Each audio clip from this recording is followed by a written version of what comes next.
Pemirsa pembelajaran tatap muka kerencanayang pacang kebungkah ngawit tanggal sikri April sane jagi rauh. Maka sami desa taler mutsaha negepin ancang vaksinasi pinikidik 50% mangde presiden ngelaksanayang PTM. Nanging rauh mangkin kantun kepanggih dasan desa ring kelungkung sane durung memanggih ancang vaksinasi 50%. Kepala Dinas Pendidikan Kelungkung Ketut Sujana Mausang, jening kantun kepanggih asiki desa durung negepin ancang vaksinasi menjentan sekolah yang desa enucap durung sideng laksana yang PTM.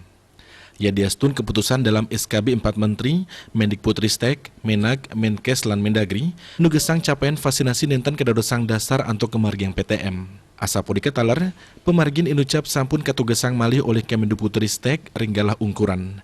Nanging manut Sujana, Pemkab Kelungkung patut nelebang kewijakan inucap, mangdeni vaksinasi presiden manggih ancang ring samian desa sawewengkon Kabupaten Kelungkung. Selanturnya nih, matutang samian angge masikian sekadi seni kelaksanaing oleh Dinas Pendidikan.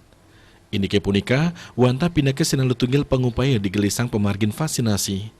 Sujana ngawawahin, kumulatif vaksinasi sampun langkungan 50%, nanging yening selahin ring suang-suang desa, kepanggih wentan selikur desa saking 50 desa sawongkan Kelungkung, kantun manggih ancang vaksinasi ring sor 50%, ingin pudike zona kuning. Miwah lelima desa ring sor 30%, utawi zona merah, kawawahin usaha digelisang pemargin PTM taleng ngemulihang pawas saking pariyah rena siswa. Sanim mekalangan, anakipun sampun suwe melajah saking jero. Sani ngawinang paiketan dani ngaptiang pisan mangdeni PTM serentak sida kemargiang oleh samian desa ngawit tanggal siki April. Bagi Arte Bali Pos, Nguningayang.